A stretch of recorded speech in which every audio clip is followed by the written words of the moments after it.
Assalamualaikum warahmatullahi wabarakatuh. Jumpa kembali dengan OCM Channel. RI dinilai menuju jebakan pandemi. Effendi Simbolon salahkan Jokowi. Effendi Simbolon salahkan Jokowi soal jebakan pandemi. Partai Demokrat menyambut. Dear Pak Jokowi, Pandu Riono ingatkan RI menuju jalur jebakan pandemi. Newsdetik.com. RI dinilai menuju jebakan pandemi. Effendi Simbolon salahkan Jokowi. Pakar epidemiologi asal Universitas Indonesia atau UI Pandu Riono menyebut Indonesia sedang menuju jalur jebakan pandemi yang semakin dalam. Politikus PDIP Effendi Simbolon menyalahkan Presiden Joko Widodo yang tidak mau menerapkan lockdown sejak awal pandemi COVID-19. Pemerintah sejak awal tidak menggunakan rujukan sesuai undang-undang karantina itu, di mana kita harusnya masuk ke fase lockdown, tapi kita menggunakan terminologi PSBB sampai PPKM. Mungkin di awal mempertimbangkan dari sisi ketersediaan dukungan dana dan juga masalah ekonomi. Pada akhirnya yang terjadi kan lebih mahal ongkosnya sebenarnya. PSBB itu juga 1.000 triliun rupiah lebih yang di tahun 2020 itu, ujar Effendi kepada wartawan Sabtu 31 Juli. Presiden tidak patuh konstitusi. Kalau dia patuh sejak awal lockdown, konsekuensinya dia belanjakan itu sebulan 1 juta rupiah sejak kali 1 juta rupiah saja kali 70 masih 70 triliun rupiah. Kali 10 bulan saja masih 700 triliun rupiah. Masih di bawah membanjirinya uang yang tidak jelas kemana larinya. Masih jauh lebih efektif itu daripada vaksin, sambungnya. Effendi membeberkan sudah banyak negara lain yang sukses mengatasi pandemi COVID-19 dengan cara lockdown. Dia mengatakan virus corona itu bisa dicegah penularannya dengan cara semua orang tetap berada di rumah. Hanya, kata Effendi, alih-alih memilih lockdown, Indonesia justru menerapkan PPKM. Effendi menyatakan hasil dari PSBB hingga PPKM hanya 0 dan cenderung minus. PPKM ini dasarnya apa? Rujukannya apa? Arahan presiden? Mana boleh. Akhirnya panik gak karuan. Uang hilang, habis 1.000 triliun lebih. Erick Thohir belanja, Menkes belanja, dengan hasil 0, minus malah. Ini herd immunity karena iman saja, tugas Effendi. Lebih lanjut, Effendi juga menyayangkan pemerintah yang kebanyakan melakukan Zoom meeting membahas penanganan pandemi COVID-19 yang dianggap tidak penting bagi rakyat. Menurutnya, implementasi ke lapangan jauh lebih penting. Makanya saya bilang, ngapain kalian pejabat diskusi Zoom gitu-gitu? Nggak penting ditonton rakyat. Sama sekali tidak penting, rakyat tidak perlu ditampilin itu. Outcome-nya nggak ada kok. Isoman juga mereka ngurus diri sendiri. Mana bantuan pemerintah? Isoman itu artinya Anda sudah kalah kok, terangnya. Selain itu, Effendi ingin uang rakyat dikelola secara baik, bukan untuk membiayai pejabat yang ingin melakukan seremonial vaksinasi. Effendi menilai vaksinasi bisa terus berjalan tanpa perlu ada pejabat datang melakukan seremonial. Kita dipertontonkan dengan pejabat ini berkunjung ke sini. Mau vaksin saja seremonial, buat apa? Masa vaksin buat rakyat aja ada seremonial? Buat apa sih? Suntikan aja langsung kayak di Singapura itu. Uang-uang rakyat kok, bukan uang yang mau nyumbang 2 triliun itu, bukan, imbuh Effendi. Sebelumnya, pakar epidemiologi dari Fakultas Kesehatan Masyarakat Universitas Indonesia FKMUI Pandu Riono mengatakan Indonesia sedang menuju jalur jebakan pandemic trap yang semakin dalam. Dia menilai saat ini RI belum memiliki penanganan pandemi secara terencana dan target yang jelas. Pendapat itu disampaikan Pandu Riono melalui cuitan di akun Twitternya @drpriyono1. Dalam cuitan itu dia mention akun Twitter Presiden Joko Widodo. Pak Jokowi, Indonesia sedang menuju jalur jebakan pandemi atau pandemic trap yang semakin dalam dan semakin sulit bisa keluar dengan lebih cepat. Respon kendali tak bisa dengan tambal sulam seperti sekarang. Pilihannya hanya satu, kendalikan pandemi dengan 3M, tes, lacak, isolasi, dan vaksinasi. Tulis Pandu di Twitter seperti dilihat Jumat 30 Juli. Saat dihubungi, Pandu menjelaskan lebih lanjut alasan menyebut RI sedang menuju jebakan pandemi itu. Dia menyebut saat ini RI belum berhasil mengendalikan pandemi. Karena kan sampai sekarang kan kita belum berhasil mengendalikan pandemi. Nggak beres-beres, nggak ada tanda-tanda bahwa kita akan berhasil pakai cara apapun. Artinya kita bisa lama sekali baru bisa menyelesaikan pandemi. Jadi Pak Jokowi sudah berakhir masa jabatannya, mungkin juga belum selesai, kata Pandu saat dihubungi. Effendi Simbolon salahkan Jokowi soal jebakan pandemi. Elit Partai Demokrat menyambut baik kritikan dari politikus PDIP Effendi Simbolon terhadap Presiden Joko Widodo soal jebakan pandemi COVID-19. Demokrat menilai partai koalisi pendukung Jokowi sudah mulai sadar.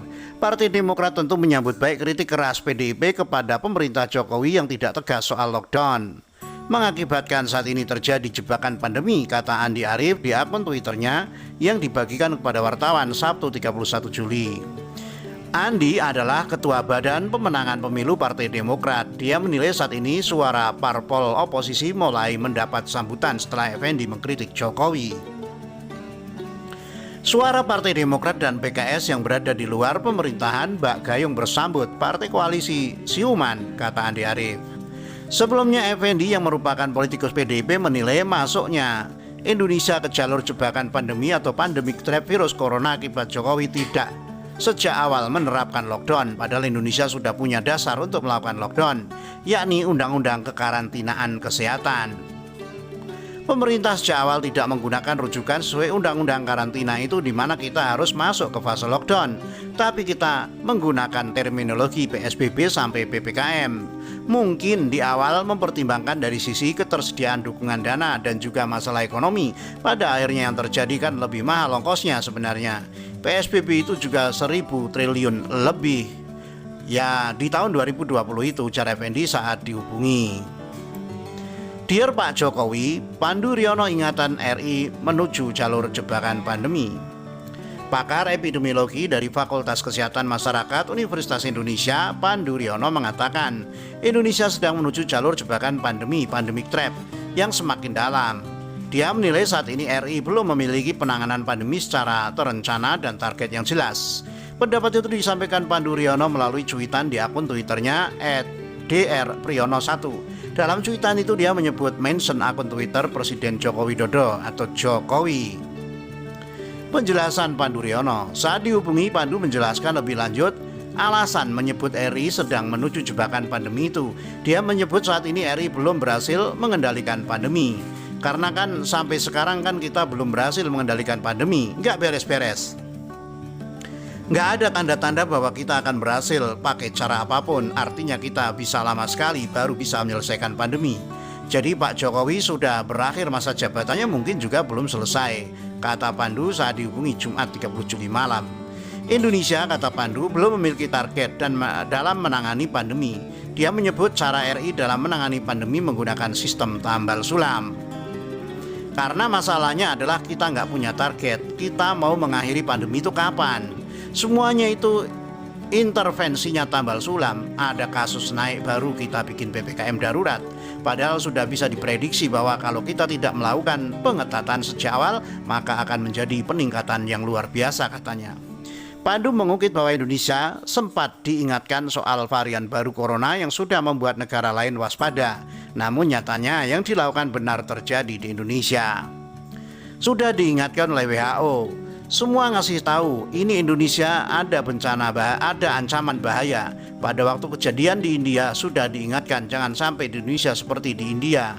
Ya kan lama-lama kita itu seperti berkubang di dalam pandemi, lubang pandemi yang luar biasa, katanya. Menurutnya Indonesia semakin dalam masuk ke lubang pandemi, terlebih penularannya bukan hanya di Jawa tapi sudah meluas ke seluruh pulau di Indonesia. Waspadai ledakan corona varian Delta. Penyebaran virus corona varian Delta, kata Pandu, telah ditemukan di seluruh Indonesia. Dia menilai akan terjadi ledakan kasus corona varian Delta ini. Kalau kita lihat sebaran Delta dari hasil surveillance genom itu sudah sampai Papua. Di setiap udah ada kasus yang dilaporkan hasil genome sequencing. Tinggal nunggu ledakan aja, satu persatu akan terjadi ledakan seperti kita beberapa bulan yang lalu tidak mengantisipasi ketika kita menemukan di Jawa dan di beberapa wilayah di Indonesia, paparnya. Menurut Pandu Riono, istilah pandemic trap memang ada dalam ilmu epidemiologi. Dia mengungkapkan mengatasi wabah harus dilakukan secara terencana dan terukur. Seperti kita terperangkap dalam situasi yang kita tidak tahu. Saya tidak tahu yang kita sebut analogi yang tepat itu apa, tapi dalam istilah epidemiologi itu ada tentang wabah trap yang kita tidak bisa mengatasinya karena kita tidak mengatasi secara terencana, terstruktur, ungkap Pandu. Belajar dari AS. Lebih lanjut, Pandu kemudian mencontohkan penanganan pandemi corona yang dilakukan oleh Presiden Amerika Serikat Joe Biden. Dia menyebut AS memiliki rencana yang sistematis dan dalam merespon pandemi. Amerika saja punya National Response Plan ketika Presiden Joe Biden, sehingga ketika dia masuk, dia implementasikan yang tadinya berantakan banget di masa Trump, sekarang sudah mulai keluar dari jebakan itu. Walaupun ancaman jebakan tetap ada, tapi dia udah tahu cara-caranya gimana, jelasnya. Oleh sebab itu, Indonesia dinilai harus memiliki rencana dan target dalam mengatasi pandemi. Dia mengkritik panitia yang dibentuk pemerintah dalam merespon lonjakan kasus. Kita harus mengantisipasi bahwa ini kalau kita tidak punya target, tidak punya agenda yang berencana, yang fokus sistematik, kita akan muter-muter di situ saja. Kita terperangkap dalam situasi yang tidak pernah kita tahu, ucapnya. Makanya saya bilang, bikinlah National Response Plan. Kerjakan sebagai pemerintahan langsung, jangan diserahkan ke panitia-panitia. Nggak bisa kayak Luhut Binsar Panjaitan. Begitu ada ini, Luhut ditunjuk. Itu kan responsif banget, bukan antisipasi, Ibu Pandu. Pandu mengusulkan agar penanganan pandemi ini langsung di bawah komando Presiden Jokowi. Dia menyebut setiap kementerian harus berjalan dalam bidangnya masing-masing dalam menangani pandemi. Langsung di bawah Jokowi, pemerintahan kan di setiap departemen harus bergerak. Kalau kita tidak bisa mengatasi pandemi, pemulihan ekonomi tidak akan bisa dilakukan dengan baik. Begitu kita mau longgarkan, naik lagi kasusnya. Begitu pertumbuhan ekonominya udah mulai membaik, kalah lagi dengan kasus yang sangat tinggi. Petakan lagi, jadi nggak sustain. Kita harus sustain, kata dia. Usul 3T dilakukan masif. Selain itu, Pandu mengatakan kasus corona saat ini harus diturunkan ke level yang paling rendah. Salah satu caranya adalah melakukan testing, tracing, dan treatment atau 3T secara masif. Saran saya adalah jadi kita harus turunkan ini sekarang sampai selevel serendah-rendahnya. Terus dipertahankan, jadi kita supresi ini. Jadi kita lakukan supresi penularan, terus kita sustain dan terus kita pertahankan untuk sustain itu. Supaya nanti jangan ada lonjakan gelombang ketiga. Mungkin ada lonjakan, tapi lonjakannya nggak setinggi yang sekarang, ucapnya. Dia meminta perlu ada fokus pengendalian penularan dengan masif melakukan pengetesan, pelacakan, dan perawatan. Bukan bergerak di hilir. Bukan menyiapkan rumah sakit, bukan menyiapkan ICU. Uang habis hanya untuk menyiapkan rumah sakit, tapi testingnya yang menjadi prioritas tidak dilakukan testing, lacak, isolasinya, jelasnya. Penerapan 3T disebut Pandu sebagai primadona dalam penanganan pandemi corona. Dia menyebut 3T harus dilakukan secara luas, serta didukung oleh protokol kesehatan 3M dan vaksinasi. Saran obat ke pasien isoman. Pakar dari Universitas Indonesia itu juga mewanti-wanti agar pasien corona yang melakukan isolasi mandiri tidak diberikan obat sembarangan. Dia menilai obat yang dikonsumsi harus dikonsultasikan dengan tenaga medis secara langsung. Tiba-tiba isoman dikasih obat, buat apa? Nggak kasih obat juga sembuh kok. Obat itu harusnya bukan di masyarakat. Di mana? Di rumah sakit.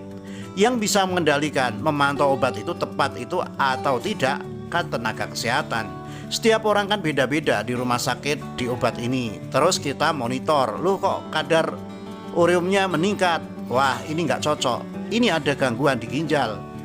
Dan berikan obat ini. Obat ini itu bisa dipantau. Kalau di masyarakat nggak dipantau, katanya. Konsultasi pasien corona, kata Pandu, tidak cukup hanya dilakukan via telepon. Dia menilai pemberian obat harus diikuti dengan pemantauan respon dari tubuh pasien. Nggak boleh, walaupun konsultasi dokter, nggak boleh, harus dipantau. Itu kan telemedicine, kita nggak lihat orangnya, nggak ada hasil lab apakah bagaimana fungsi ginjalnya, apakah dia alergi atau tidak. Sebaiknya yang tidak bisa dirawat dipantau, jangan dikasih obat keras, itu dikasih antivirus, antibiotik. Saya aja takut minum antibiotik sembarangan, jelasnya. Demikian, wassalamualaikum.